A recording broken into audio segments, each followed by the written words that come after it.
you found Fishing Without Bait, a lifetime dedicated to a life without definitive expectations, where we generally have depression and anxiety from either trying to live up to our own expectations or, more likely, our perceptions of what others expect of us. We help people explode into their lives through full impact mindfulness and creating themselves rather than finding themselves. The only entrance requirement is the honesty, open mindedness, and willingness to try. If you're welcome nowhere else, you're certainly welcome here. And today we're going to continue our conversation with the delightful and insightful Mallory, who we found on Instagram. And she does is show us how she's expressing thoughts and feelings through art and how she got here from there. Welcome back, Mallory. You're very expressive about your emotions. So when I look at this one, to me, that was a happy day. Actually, can I flip it? If you look, here's the eyes right here. There's the mouth. There's the head, here are the ears. I was a bit stressed out. And again, it looks like this with the bright colors. It seems like this is happiness. It was a little bit of a fake out. So tell me how you deal with stress. Well, how I deal with stress, I usually go for a long walk. I go outside. I put on some music. I just have to get out of that space and just put that energy in somewhere else. And then when my walk is over, that means those feelings have left and I'm ready to return and get back to it. It's like my little recharge moment. Well, we often talk about, on this show, we talk about people rebooting themselves, and they can reboot themselves anytime that they choose. And we generally talk about when your phone goes sideways or your printer goes bad, or your phone's flunky. What does the IT people tell you to do? Restart. Yes, turn it off and turn it back on again. So it sounds like that's what you do. Yeah. You reboot. So say a little bit about this. Well, this one, I was actually entering in a relationship at that point. As you could tell, it was very positive, very happy. You'll notice right here, there's some hearts around. Yes. It's kind of like hidden hearts. And I think that just shows how I was transitioning as a person. I was ready to take a step towards a more serious relationship, and it was one that really made me happy at the time and both now.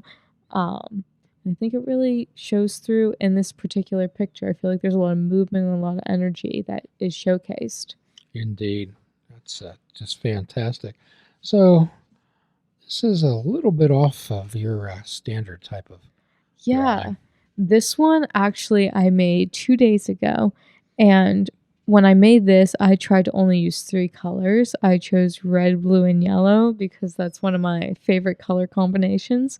There's honestly not a lot of deep meaning in this one. It's just meant to be enjoyed. Some of my work I take into like a digital format and then I transform the image, and that's why I made this one with the mindset that it would be transformed. It has a very square rectangle appearance, which would look good in a 4-cornered transformation. So there really isn't a lot behind this. It's just supposed to be bright and joy in your face, and with the mindset that it will be made into more of a square pattern. Sometimes we can just do things because we choose. Yeah. And there doesn't have to be deeper meaning behind things, is there? So I remember one time I was dealing with this person who overanalyzed everything in their lives.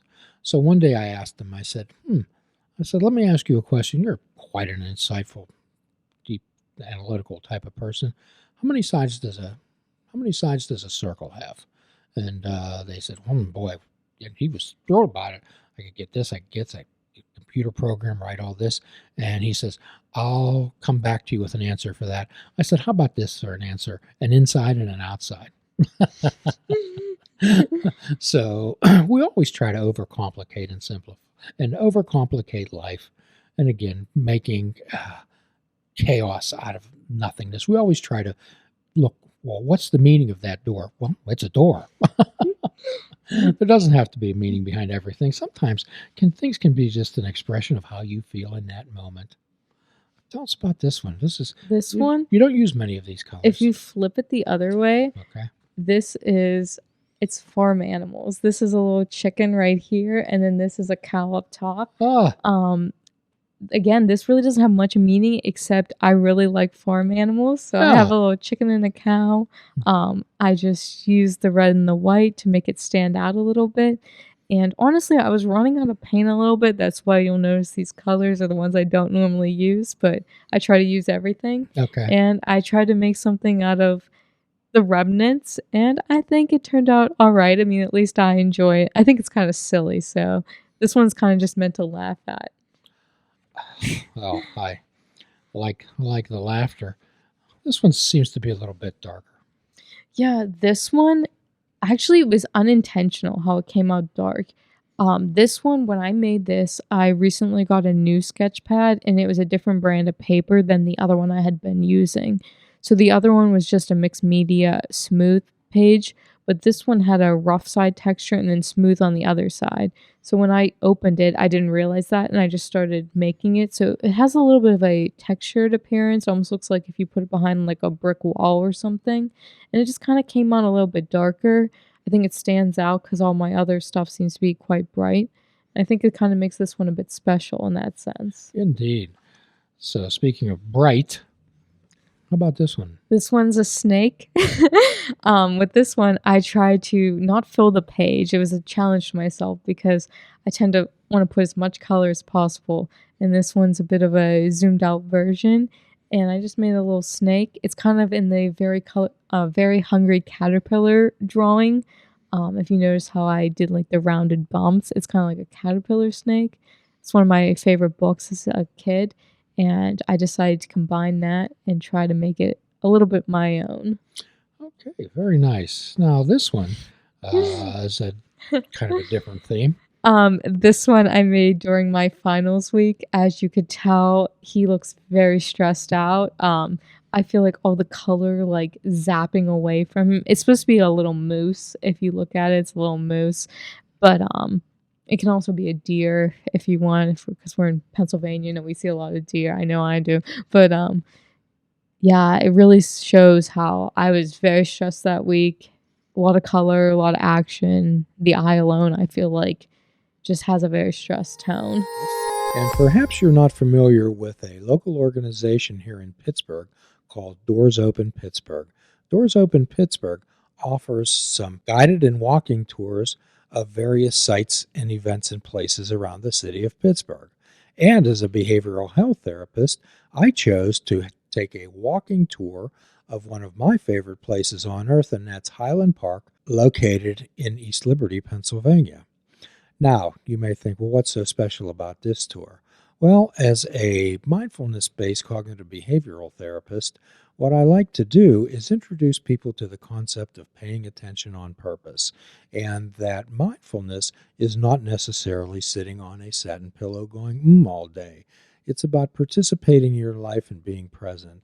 On this tour, not only are we going to be introduced to the sights and sounds and historical data of Highland Park, what we'll also do is introduce you to various ways to participate in aspects of your life, to observe, to describe, to participate, to be able to label and describe accurately how you're thinking and feeling in order to create memories. As we go through life, we can accumulate t-shirts, we can accumulate knickknacks, but one of the most important things and the only thing is we really carry is memories. So on this tour, we'll be participating in mindfulness activities, some breath activities about being in the moment, so you can translate and incorporate the techniques that you'll learn on this mindfulness-based walking tour into every aspect of your life. For times and ticket information, please go to www.doorsopenpgh.org. Thank you. Be there or be square. That one's my happy disguised as anxious a little bit.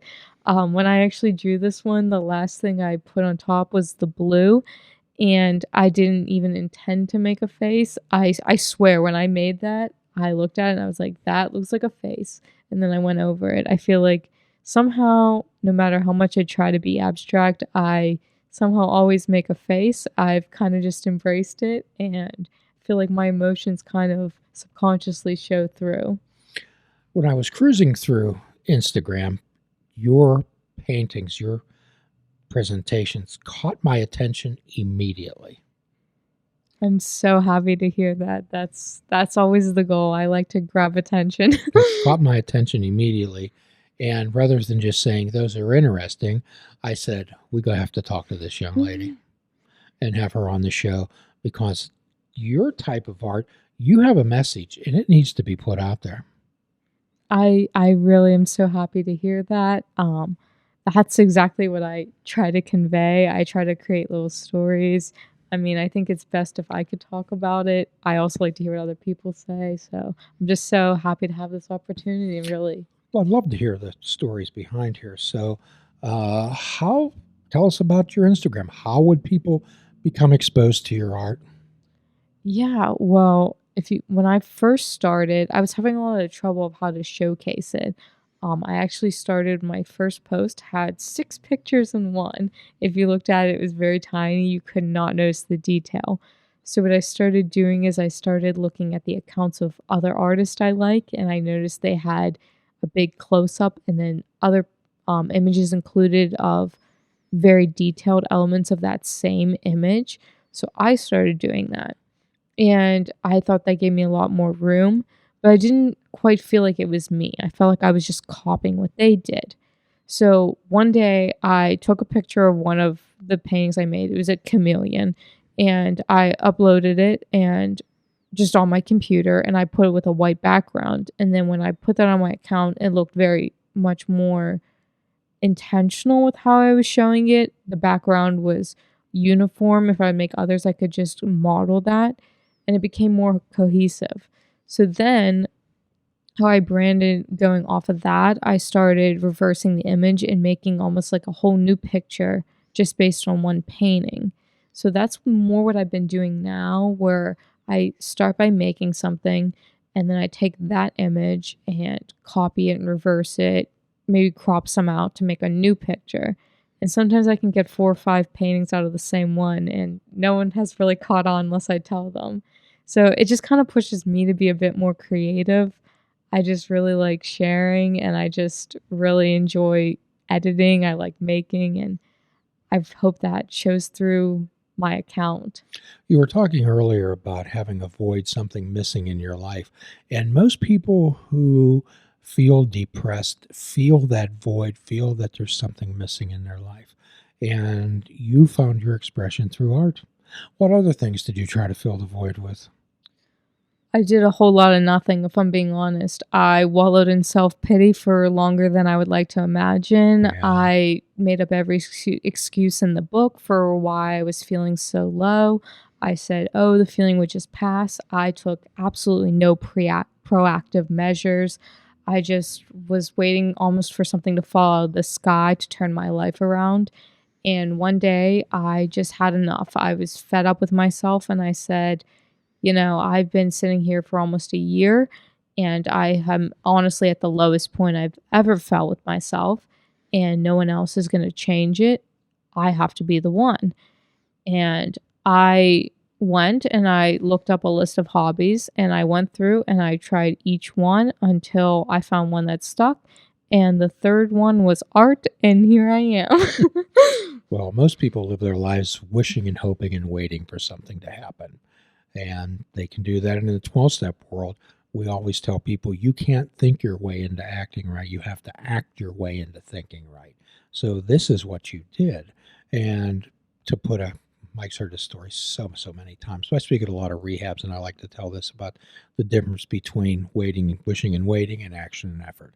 So there was this person that prayed to win the lottery every day, just sweat blood, and nothing ever happened. So one day they got so upset and angry as they went outside and they yelled up at the sky. They said, God, why won't you let me win the lottery? And God called back down and said, could you meet me at least halfway and buy a ticket? So the idea is you took the action and effort and you bought the ticket. But I did not do it right away. I will not give myself that much credit. I spent more time than I would like to admit sitting in that little pity party for myself. Um, until one day I said, no one's going to do this change for me. I have to be the one. So you had that moment of clarity and you acted on it. So in my world, at least in my world, what would be saying that was your authentic self talking to that dysregulated child. Oh, I was dysregulated. So your authentic self actually stood up and said, what are you going to do about it? Yeah. I honestly don't really think much about that point in time. I felt very unsure of myself, kind of like I was going through the motions, like I was going to school, I was coming home, I was doing my homework, I was going to school the next day. I was very caught up in the mundane routine, wasn't really giving much thought onto the next steps. And, when you're just riding the wave, you don't really zoom out and think of the bigger picture. And it was kind of getting to the point where I did. And I realized I had a lot of time that I was spent doing nothing. And that's what I needed to focus on filling that. So that's where the art came in. So you were being a human doing rather than a human being. Yes, exactly. Okay, participating in your life. And in the 12-step world, you might know that I'm quite fond of it. We have a saying is you can't read the label when you're inside the bottle. Okay. And that goes for more than addiction, Mallory. It goes for anxiety. It goes for depression. It goes for relationships too. When you're inside of all of these things, you can't read the label. So as a therapist, what we help people do is step back and look at situations rather than from them. And it sounds like that's what happened to you. Yeah, I would say that is a perfect way of putting exactly what I went through. Okay. Well, someday I hope that you can get a website, but we'll do what we can to put your work out there. You were absolutely delightful. Thank you so much. So when we always have no expectations of guests when they came in, but fortunately, Mike, the producer of the show, and I have had some. I don't believe in luck, but I believe in serendipity when things are supposed to get together. Okay. We believe in the 12-step world that if we're present and aware, people, places, things, and or situations will appear in your life. And if we're there to witness them, then they'll have some meaning for us. And I believe this was one of those occasions, Mallory. I think it definitely was. So, Mallory, at the end of every podcast, what we like to do is offer a free prescription to our subscribers and our friends. Fruits, nuts, and vegetables, and unplug your television and take up fishing. And for a truly mindful experience, we suggest that you fish without bait. Do a kindness for yourself and do a kindness for another. Forgive yourself and forgive another. If we're all not God's children, none of us are. Till all are free, none are free. Be good to yourself. Namaste, my friends.